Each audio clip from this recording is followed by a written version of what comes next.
দর্শক, আজকে হচ্ছে গিয়া ব্যাংকক এয়ারপোর্টে বাসে করে একদম সরাসরি চলে আসলাম পাতায়া জমতেন বিচে। তো সময় লাগছে 2 ঘন্টার মতো।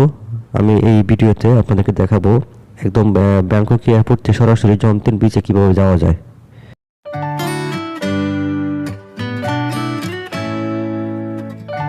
আসসালামু আলাইকুম দর্শক, আমি খোকন আহমেদ নতুন একটা ভিডিওতে সবাইকে স্বাগত জানাচ্ছি।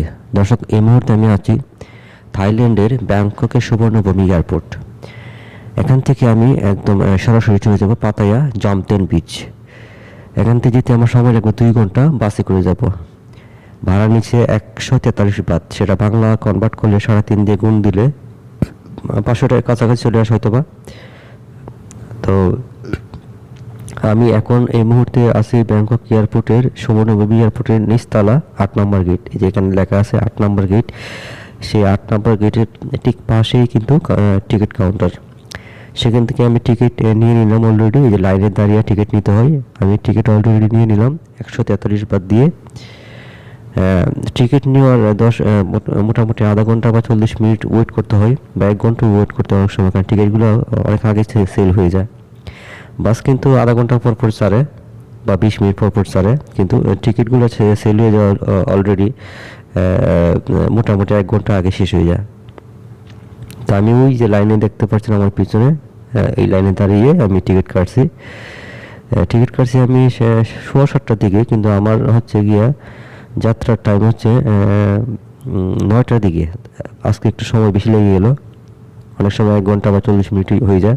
তো যাই হোক, 9টা বেজে গেছে অলরেডি। এখন আমরা যাচ্ছি বাসে ওঠার জন্য। আমরা এই যে 8 নম্বর গেট দিয়ে বের হয়ে যাব, রাস্তাটা ক্রস করে ওই রাস্তার ওই পাশে বাস দাঁড়িয়ে থাকবে, ওখানে যেয়ে লাগেজগুলো দিব ইয়েতে।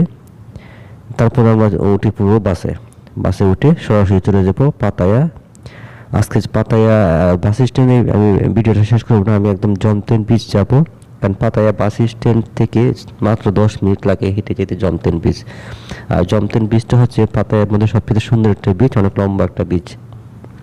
সেই বিচে অনেক লোকজন আসে, বিশেষ করে ওয়েস্টার্ন কান্ট্রি থেকে, রাশিয়া থেকে অনেক লোকজন আসে আর কি এখানে।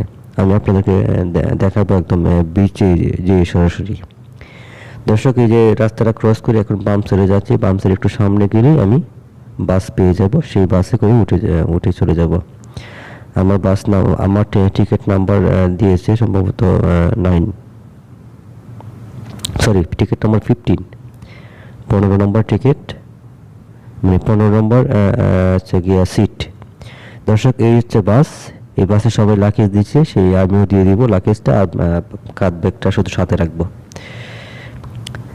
তো যারা বড় ব্যাগ দিয়ে, বড় লাগেজ দিয়ে, তাদেরকে আবার এক্সট্রা পেমেন্ট করতে হয়। তা আমার লাগেজ ছোট, আমার জন্য পেমেন্ট করতে হবে না।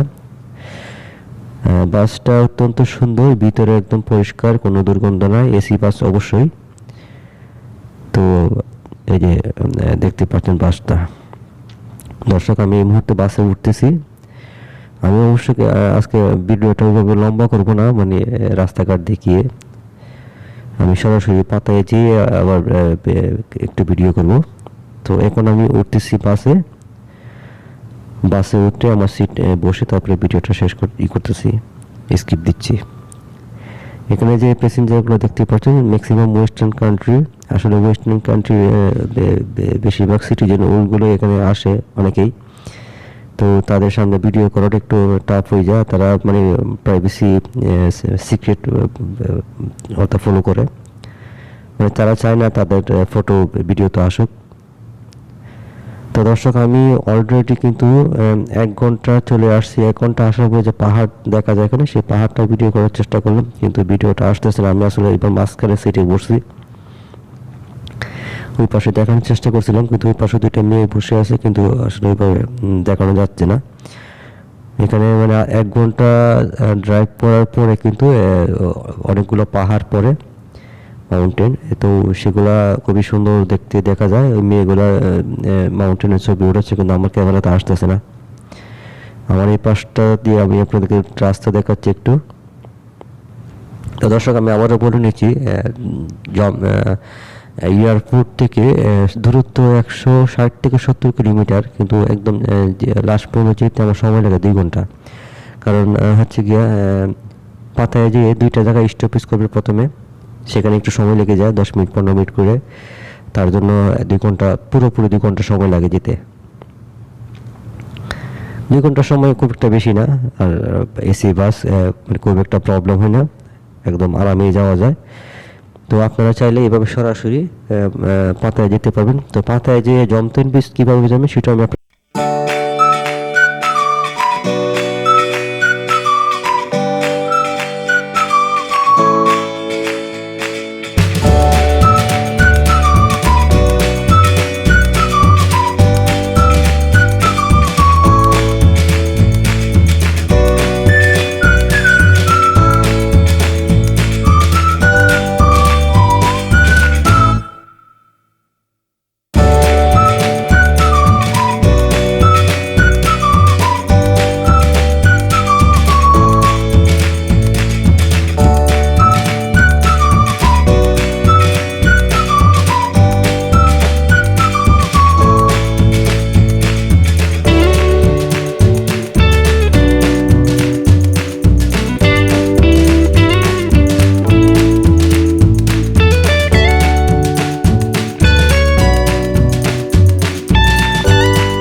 টিকিট কাটবেন, আবার 143 বাদ দিয়ে টিকিট কাটবেন, সরাসরি চলে যাবেন এয়ারপোর্টে। 2 ঘন্টা সময় লাগবে, কোনো অসুবিধা নেই। আপনারা টাইম নিয়ে, মানে নির্দিষ্ট টাইমে আপনারা যেতে পারেন যেদিন ফ্লাইট হয়। তো যাই হোক, আমি এই যে আপনাদেরকে দেখালাম, এই বাসগুলো দিয়ে আপনারা আবার এয়ারপোর্ট যাবেন। আর এই যে কভার ভ্যানগুলো দেখছেন, এগুলো দিয়ে আপনারা ওয়াকিং স্ট্রিট যেতে পারবেন। ওয়াকিং স্ট্রিট যেতে হলে আপনার রাস্তাটা পার হয়ে ডাইন সাইডের যেই এগুলো যায় কভার ভ্যানগুলো, এগুলো দিয়ে চলে যাবেন। তো যাই হোক দর্শক, আমি এই মুহূর্তে জমতেন বিচ, আমি কিন্তু ওই জায়গার থেকে হাতের বাম সাইডে 5 মিনিট হাঁটলাম, আবার ডাইন সাইডে একটা রাস্তা গেছে, ওই দিকে সোজা আর 5 মিনিট হাঁটলাম, মোট 10 মিনিট হেঁটে আমি চলে আসছি। বাস স্ট্যান্ড থেকে 10 মিনিট লাগে হেঁটে আসতে এখানে। এটা হচ্ছে পাতায়ের মধ্যে সবচেয়ে সুন্দর একটা বিচ, এটার নাম জমতেন বিচ। আর এই বিচটা অনেক লম্বা একটা বিচ, আর এখানে প্রচুর লোকজন হয়, আপনারা অর্ডারে দেখতে পাচ্ছেন। যদিও এখন সকাল টাইম, এখন বাজে ঠিক 11টা, কারণ 9টার সময় বাসটা ছেড়েছিল, ঠিক 11টার সময় আমাদেরকে পৌঁছাই দিয়েছে, 5 মিনিট আগে পৌঁছে দিয়েছে অবশ্য। তো যাই হোক, আমরা এই মুহূর্তে আসি দর্শক, আমি এই মুহূর্তে আসি পাতায়ার সবচেয়ে সুন্দর বিচ, লম্বা বিচ, জমতেন বিচে। এটার নাম হচ্ছে জমতেন বিচ, JOMTIEN। তো যাই হোক, এই যে এখানে সিকিউরিটি গার্ড ওনারা আছে, ওনারা নিয়ন্ত্রণ করে যদি কোনো প্রবলেম হয় বা কেউ এই সীমানার বাইরে চলে যায়, তাদেরকে দেখার জন্য সে এখানে সিকিউরিটি গার্ড আছে নিয়ন্ত্রণে। আর দর্শক, এখানে কিন্তু প্রচুর লোকজন ওয়েস্টার্ন কান্ট্রি থেকে আসে এবং চায়নার থেকে আসে, এবং এই লম্বা বিচটার ওই 2-3 কিলোমিটার ওই পাশে গেলে আবার থাই লোকাল অনেক মানুষ দেখা যায়। দর্শক, আর একটা কথা বলে রাখছি, থাই লোকালের মধ্যে কিন্তু অনেক মুসলিম মানুষও আসে, তারা হিজাব পরে থাকে, আপনারা দেখলে বুঝতে পারবেন। মেয়েরা, বিশেষ করে মুসলিম মেয়েরা হিজাব পরে থাকে, মোটামুটি ভালো সংখ্যক মুসলিমই আছে। এই হচ্ছে আমার ব্যাগ। তো দর্শক, আমি এই মুহূর্তে আছি থাইল্যান্ডের সবচেয়ে সুন্দর বিচ, জমতেন বিচ, মানে পাতায়ার জমতেন বিচ। আর এখানে দেখেন, আমি আসার সময় একটু খাবার কিনলাম, যদিও খাবারটা কোনো স্বাদ থাকবে না। এটা হচ্ছে গিয়া, এটার নিচে ভাত আছে, ভাত আর উপরে ভেজিটেবল দিয়ে কিছু একটা রাঁধছে, কিন্তু লবণ মরিচ কিচ্ছু নাই, খেতে কোনো স্বাদ লাগবে না। ভাবলাম একটু পেটটা ভরবো এটা দিয়ে। 40 বাত নিছে, মানে প্রায় 150 টাকা। খাবার কিন্তু কম না দাম, মানে রাস্তা থেকে কিনছি, তারপর দাম 150 টাকা দাম নিছে। তো যাই হোক দর্শক, আমি আপনাদেরকে আবারও ওয়েলকাম জানাচ্ছি পাতায়া জমতেন বিচ থেকে। অত্যন্ত সুন্দর একটা বিচ। আপনারা এভাবে এখানে প্রায় 2 ঘন্টার মধ্যে, এয়ারপোর্ট থেকে সরাসরি 2 ঘন্টার মধ্যে এখানে চলে আসতে পারেন। আর আপনারা যদি হোটেল নেন, এই জমতেন বিচের আশপাশে অনেক হোটেল পেয়ে যাবেন। সর্বনিম্ন 500 বাত 600 বাত এরকম ভাড়া লাগবে একটা হোটেল একদিনের জন্য। একটু ভাড়া নিতে গেলে আর একটু বেশি প্রাইস, মানে মোটামুটি 1800-2000 টাকা লাগবে একদম মিনিমাম, যদি আপনারা একটা রুম নেন। আর একটু ভালো নিলে 2500-3000 টাকার মধ্যে একটু ভালো রুম নিতে পারবেন। এছাড়া আপনারা যদি এখানে না থাকতে চান, যদি ওয়াকিং স্ট্রিটের আশপাশে যে পাতায়া বিচ যেটাকে বলে, সেটার আশপাশে যদি থাকতে চান, সেখানেও রুম এরকমই ভাড়া নেবে। আর সেখানকার দূরত্ব কিন্তু এখান থেকে বেশি না, 5-6 কিলোমিটার। এই যে কভার ভ্যানগুলো আছে যেটা দিয়ে আমি আসলাম, এগুলো দিয়ে আপনারা যেতে পারবেন। ভাড়া নেবে 10 বাত, সেটা বাংলা টাকায় 35 টাকার মতো আসে।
দর্শক, জমতন বিচে ছিলাম প্রায় 2 ঘন্টার মতো। তো জমতন বিচ নিয়ে আমি ভিডিও করবো পরে, এটা জাস্ট আপনাদেরকে দেখানোর জন্য যে জমতন বিচে কীভাবে আসা যায়, তার জন্য আপনাদেরকে ভিডিও জমতন বিচটা দেখালাম। এখন আমি যাচ্ছি ওয়াকিং স্ট্রিটের আশপাশে, এই যে কভারগুলো আছে এগুলোতে উঠে গেলাম।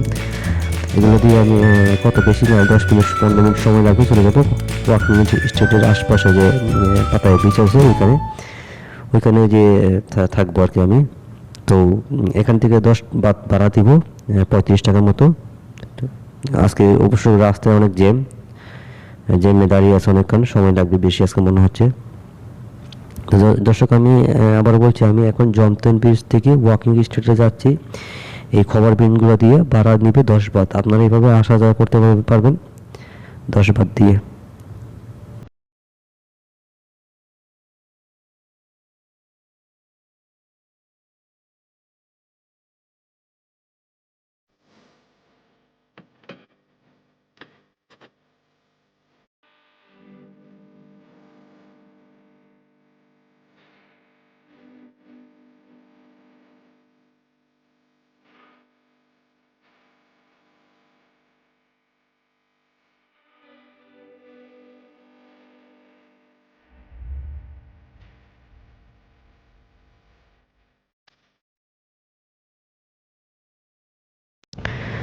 দর্শক, 2টা বেজে গেছে অলরেডি।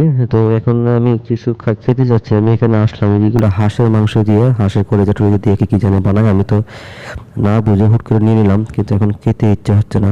এই যে এদের খাবারটা কেমন দেখেন, এগুলো আসলে মানে কেমন কালো হয়ে গেছে, আমার কাছে মানে একটা সন্দেহ হচ্ছে, আমি খাবো কি খাবো না। এটা এগুলো হাঁসের মাংস দিয়ে করা আর কি এটা। তো এই যে পানিটা কেমন জানি খালো আর কি, এই জন্য আর কি। দর্শক, এই হচ্ছে আমার টিকিটটা, এরকম টিকিট থাকে। তো সবাই ভালো থাকবেন। ভিডিওটা আমি এখানে শেষ করব। আমি আবারও নতুন কোনো ভিডিও নিয়ে আসবো।